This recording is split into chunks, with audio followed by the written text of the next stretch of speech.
So this is Eric. Eric, pronounce your last name for me so I don't screw it up. Is it Radzan? Just like it sounds. I mean, just like it's spelled. It's Rad. It's a great last name. I'm sure you've heard that a bajillion times. But Eric is a producer extraordinaire and super smart guy. And one of the things that I have to say about Eric, he's going to love this, is that he is one of the nicest producers that I've ever met. Uh-oh. Truth. That's the truth. My reputation. He's just a good guy, super nice good guy. And that's the kind of producer that you want to work with, right? And now it's the one kind that I want to work with. So, yeah. So without further ado, we have some questions because we asked if people had questions ahead of time. So we have some. He's got a few things he's going to share with us. And we want to start doing this on Wednesdays more often, where we bring people on and we say hello and we learn about reading and learn about movies and learn about production and all kinds of stuff. So I gave Eric a few questions out the gate. Basically kind of starting out like he is the producer of I'm Not Here, which opens March 8th. So we will be posting a lot of information about that. Definitely follow I'm Not Here, the movie, on Instagram because they're giving away tickets and posters and all kinds of cool stuff. So you definitely want to get in there and do that. So we'll be posting a lot of things. March 8th, we'll post where it's coming. It's coming to different cities, and it's also available for pre-order on iTunes. So I'm Not Here is a phenomenal movie, very interesting, really unusual movie starring J.K. Simmons, who, if you know who J.K. Simmons is, he's kind of known sort of as the voice of Hollywood, huge voiceover actor and an Oscar-winning actor, but he doesn't say anything in this movie, which is really unusual, right? It's such a moving film. And so it also stars Sebastian Stan, say that 3 times fast, Micah Monroe, Mandy Moore, Ian Armitage, who's young Sheldon, and Max Greenfield. It's just an incredible cast, an incredible movie, really dives in deep to some really kind of serious subjects, but in a really great way. So my first question for you, Mr. Producer, is like, what drew you to a project like this? Because it's such a unique project. Hello. Thanks for having me. Yeah. Thanks to your audience for listening. I think, to your point, really it's a story about redemption, right? And it's with a metaphysical twist, a slight metaphysical twist, not heavy on the physics. But it's as I often say, I think everybody, as much as you would like to stay in the moment and stay sort of here and now, a lot of us spend a decent amount of time looking back on our lives and thinking about how things could be different if just choice A or choice B was taken. And that is sort of what I think drew all of us to sort of wanting to tell this story. It's such a great, and it's something that we actually talk about with everything that we're doing in filmmaking too, of making the right choices and learning how to say yes and learning when to say no. And this really, really explores those tiny little moves and decisions that you can make that can kind of send your life just down a whole different path. Like really, it's a really smart film. And I'm really drawn to it. And it's just really, it's really an interesting exploration of all of that. What do you think was what was your favorite thing about the script when you first kind of looked it over, and what was the thing that really drew you? So in a way to what you said, it's definitely in its economy. It's an actor's script. I think most good ones are. I think the way that Michelle Schumacher and Tony Cummings, who wrote it, the way that they structured it was sort of to write it in a way that would really rely on good actors to give good performances. Obviously, as we said, J.K. doesn't speak, but what he's thinking and what he's feeling at every moment throughout the movie. So it's that alone is reason to watch. But overall, I think all the performances from all the actors are pretty stunning, because I think that it was intentionally written in the way that the wording would allow the viewer to sort of try to come to their own conclusions. And I think a lot of it is in the emotions that the actors portray on screen. Well, and Michelle and both Tony and Michelle have an acting background. And I think that really, you can see that it lends itself to that. And she wrote and directed it, and then Tony wrote it with her. And so you can see her ultimate vision with that. And I was fortunate enough to be able to read the script ahead of time. And I love it when I read the script and then I had to look things up. I'm like, it like educated me. I had to go like, what is that theory? And what is that? I really like had to go, oh, I've never heard of that, and I don't want to give things away. But there were so many things where I was like, oh, I hadn't, what is that? And she loves that, of course, because she wants to challenge us to think a little bit, beyond our normal day to day. Exactly. So, yeah, exactly. So what do you think was your biggest surprise when you were producing this film? Like, what was something you didn't expect? I mean, I think you always have to expect the unexpected, right? I mean, I think you spend it. I mean, if you're doing your job correctly, like everything, it's in much of what you do is in the planning, right? So you do a ton of legwork up front. You get everything lined up and ready to go because it's never going to work that way once you start filming. But if you have it structured in a way that, there's a well thought out plan and things sort of show up and leave when they're supposed to, you can account for when things go wrong or the unexpected happens. So I mean, there's a million. I mean, it's something unplanned happens every day, right? I mean, even to the point of right before we were about to shoot, we were about to shoot on Monday, and on the Friday, the weekend, the Friday of the weekend before, our lead actress had to actually back out of production, right? So that's certainly unplanned for. So you scramble, and it's it's pretty amazing what casting directors can do in a very short amount of time. Well, she did a great job too, stepping in. I remember that. It was just like, how soon was that before filming that she stepped in? We found out on Friday. She said yes. She got the script on Saturday. I believe she said yes on Saturday night or Sunday, and then was in production on Monday. And kudos to all the team. We had wardrobe who had to get her, set up and fit for costume with moments to spare. So and then it worked, but there's always something that's going to kind of surprise you. I think it's sort of you're keeping your stuff together and just sort of accepting that it's going to happen, and then moving in a direction that gets you moving forward. Well, and for you actors out there, like, you need to know your craft and be practicing your craft at every moment, because you never know. She didn't know that was going to pop up right then. So but she jumped in and was ready, and they managed to have good chemistry, and they managed to create that, which also is kudos to the director as well for being able to put those two together and get them shooting and on track with everything. So it's a really smart team, I have to say, this production team. So it kind of all fits together in that regard. So that was unexpected. Yeah.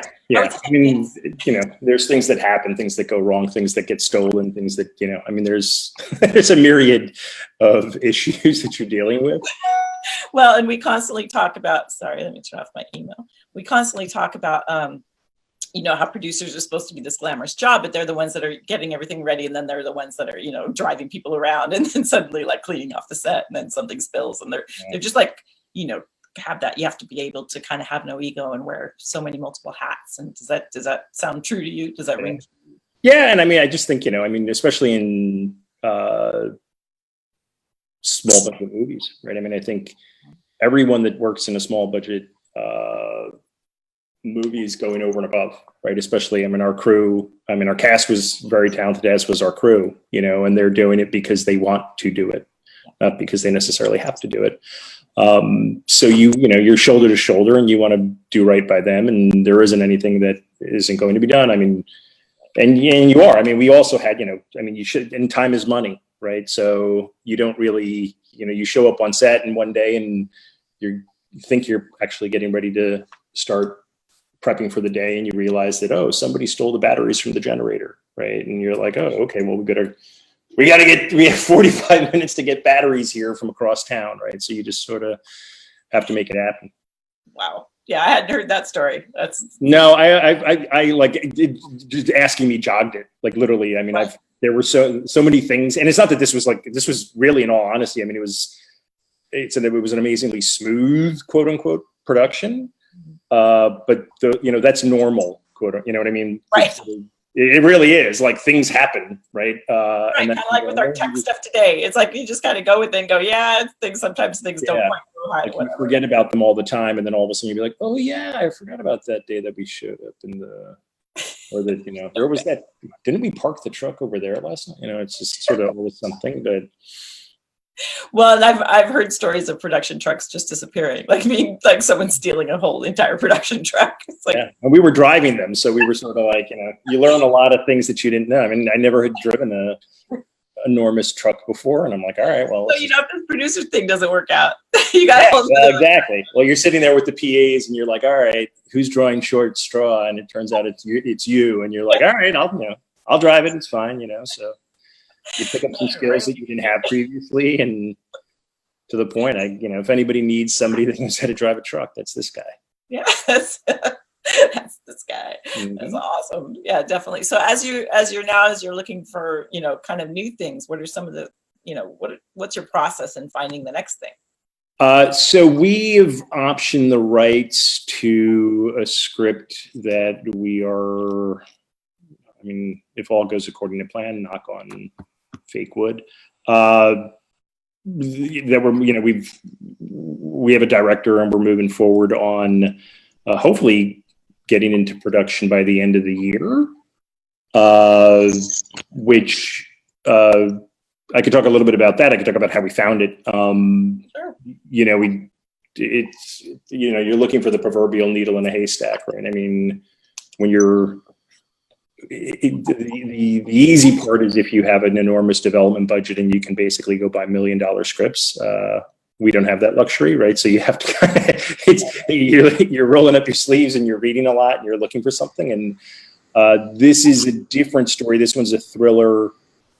It's about, in essence, sort of like a bad seed brother convinces his AWOL. There's an AWOL brother home from the army. His bad seed brother wants to rob the local bank. And in order to rob the bank, he needs to convince his brother to do it with him. They proceed to rob the bank, but little do they know that there's like an inside job also in the works. So we're really excited about it. It's been... Is the writer the director, or is it two? No, it's a different set of writers, different director that we just sort of attached with. So we're sort of nailing down the pieces right now, but we're optimistic that we'll be in production by the end of the year. Awesome. And so I kind of think, correct me if I'm wrong, but it seems like the I'm Not Here experience sort of came a group of people coming together wanting to tell a story, whereas this was more kind of the traditional route of looking for scripts, reading scripts, finding the next project. And so where did you look to find those scripts, and what was your process in finding that script? Anywhere and everywhere now. So I'm generally, you're dealing with managers, you're dealing with agents, right, who are shopping material to you. Mm-hmm. But you're also doing things like, I belong to Film Independent here in LA. Mm-hmm. You're meeting people, and there are emerging writers, directors, other cast, crew, and talent that go to Film Independent and other consortiums, right, that have shorts, and things along those lines. You're following things like Nichols, or trying to track into writing programs at the universities, whether it's like UCLA, NYU, USC, the whole nine. For the most part, that's kind of the pool. And then, you're talking to people and doing research, and eventually if you keep digging, right, you got to kiss a lot of frogs, but eventually find somebody that literally you read a lot.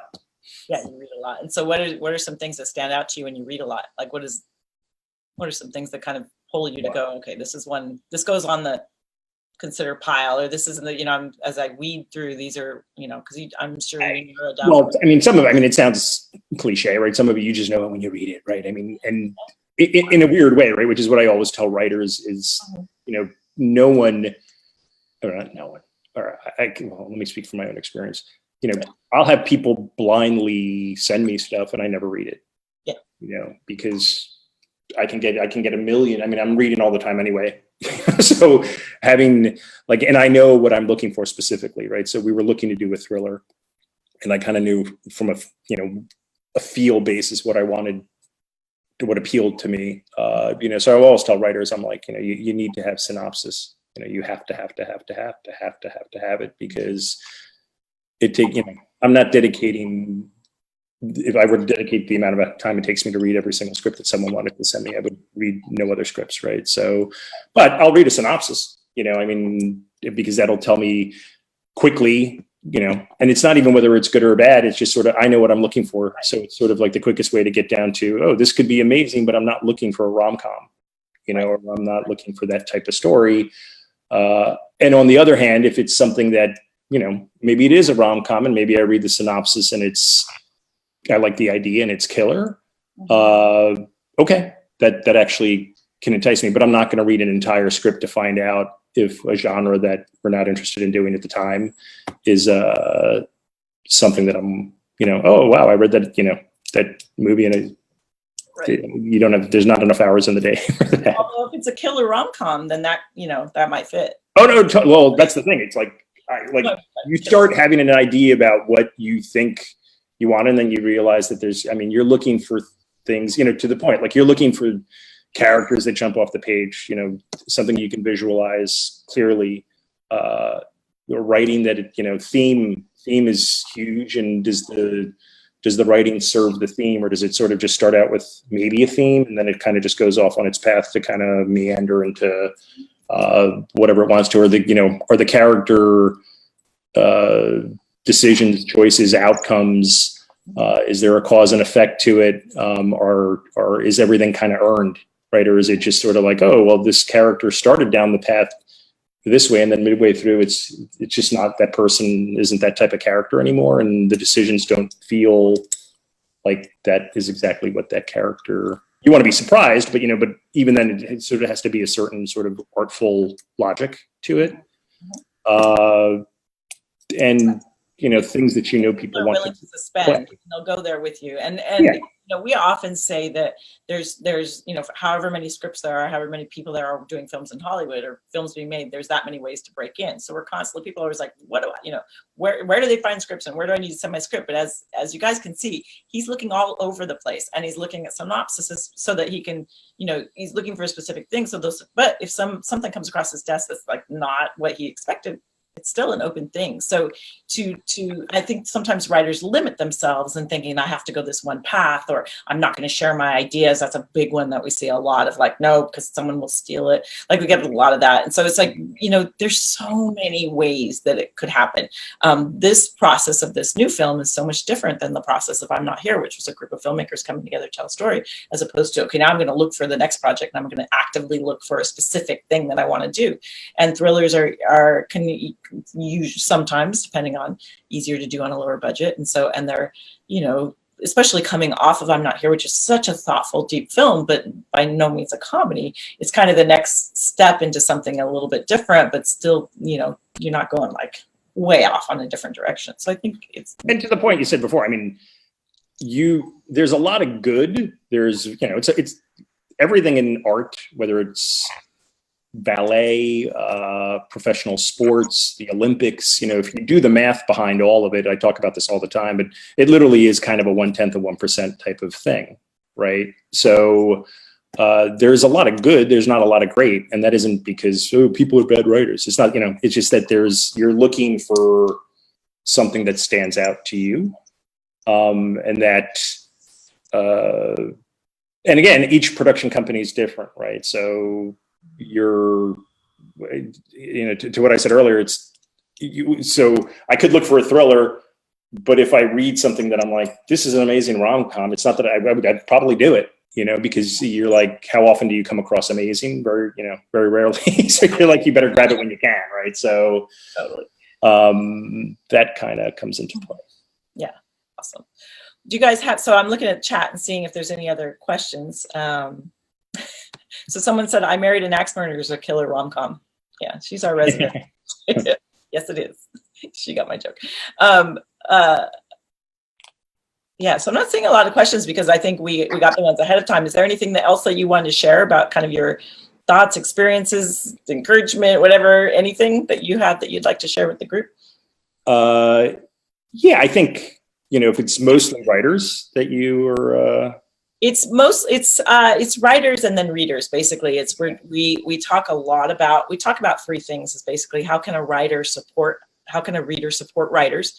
So people are learning the reading process to become readers to help lighten that load for you. So basically, it's like that's one thing that we talk about. We also talk about if you are going to be a reader, how can you support producers? How can you, and you guys, this is a perfect example of like, he's looking for all kinds of things, right? But if you were to read for Eric or someone like Eric, you would be, you're looking for the thriller, but that doesn't mean that you're not closed down. And it means that you're looking for a good script really is ultimately, and everybody, that's pretty much across the board. They're looking for the good script. And then it's like within this genre, this is what we're actually looking for. So how can as readers, how can we support both the writer and the producer? And then we also talk about basically any artist is an entrepreneur and how can you embrace that lifestyle of going from project to project. As it's like this film actually has been in the can for a little while, and now it's been about how's it going to be distributed and what are the paths that it's going to take, and should it be a wide release or should it be there's so many ways you can go that becomes a long process as well. So for you, the filming's been done for a little while. So then during that time, while you're figuring out how to distribute, we're looking for the next project. So it's so that's very entrepreneurial, right? It's like feast or famine. There's so many things about it. So those are kind of the things that we cover. So we have a lot of writers in here because we're also covering like how to write a script a reader will love, like a reader, how to get your script past a reader and that kind of thing is I left a previous career to join the business, right? And I always tell people in my previous career, it is an infinitely harder business than financial services. I mean, it's 99% of the people that are in this industry work contract, right? They're either working at the studio, and if you're not, you're working contract gig to gig, and it's amazing when, I have a lot of respect for the people that we work with because you have to have a passion for it and you have to have a mindset that's capable of sort of dealing with the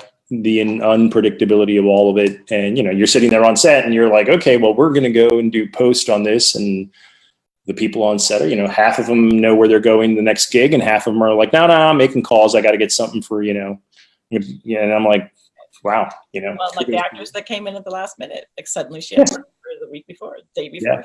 Yeah. So you definitely have to be able to deal with change, ambiguity, and all the like.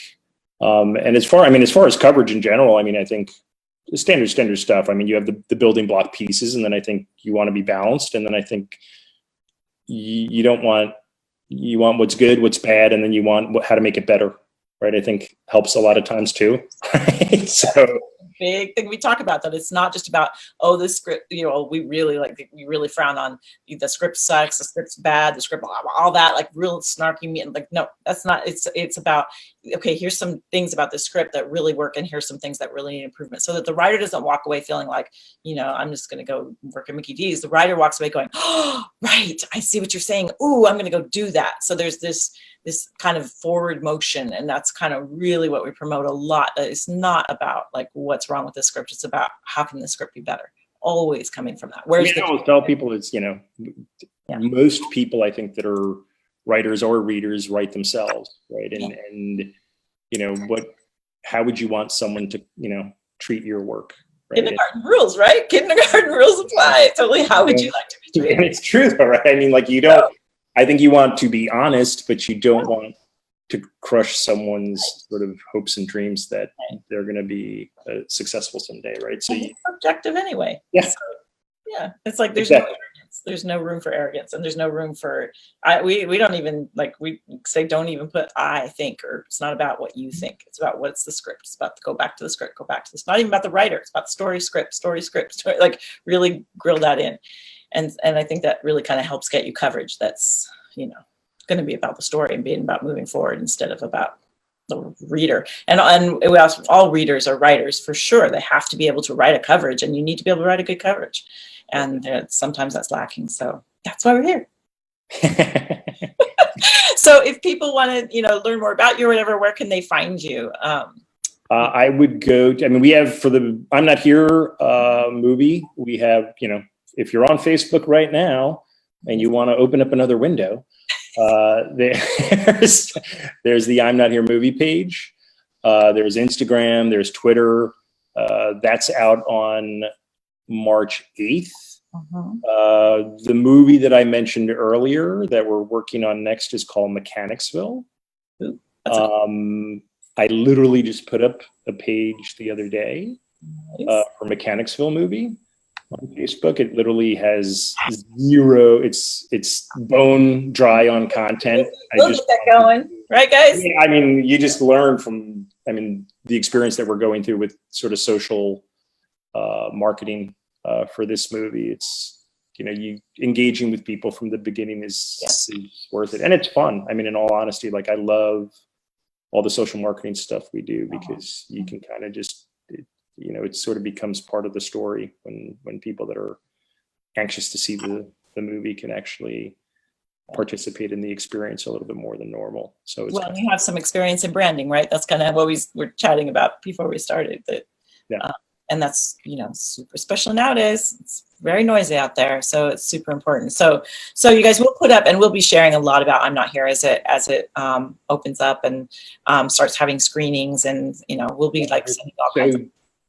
Tomorrow, J.K. Simmons is on the Today Show. Did you say so? He's on the Today Show, and he's on Seth Meyers tomorrow night. Awesome. So definitely look for that. Good to know. We will post that as well. So definitely, you guys check out those interviews because I'm sure they'll show clips, and we'll be showing some trailers as well. But we wanted to start first by introducing the producer. So really appreciate you coming on today and sharing your insight. So good to have you here, and thank you so much. And hopefully, we'll see you at a screening sometime soon, right? We'll keep you going, and then also send us information. We'll be promoting. What's the title of it again? The Mechanic. Wait, what is it? Mechanicsville. Awesome. We'll definitely be supporting that as well. Awesome. Okay. Thank you for having me so much. You're the Take best. Care. Bye-bye. Back to Zoom. Yay. So let me see here. So you guys, as you can see, I'm going to go ahead and talk a little bit. So, right, he total confirmation there on so many levels. He reads a lot of stuff himself. He goes for synopsis, so he doesn't have to read everything. There's just so many ways that you can go. And so, hang on, I want to see if you have any questions. Where did you guys go? Where are you? Oh, there you are. Okay, cool. So, yeah, definitely check out the Today Show and the Cheru Show. I think he made. Is that a typo? What is it? No, he's on. He just said it. He's on Today Show, and I think he's on Seth Meyers, I think is what he said. So definitely check those out. Definitely check out I'm Not Here. And we're going to continue this, bringing on producers, bringing on guests so that we can get your questions answered about basic movie making as well. And so you can kind of see, the behind the scenes of how this all works. All right, you guys. So we will be back next Wednesday, same bat channel, 5 o'clock. All right, we'll see you then. Thanks, you guys. Talk to you soon.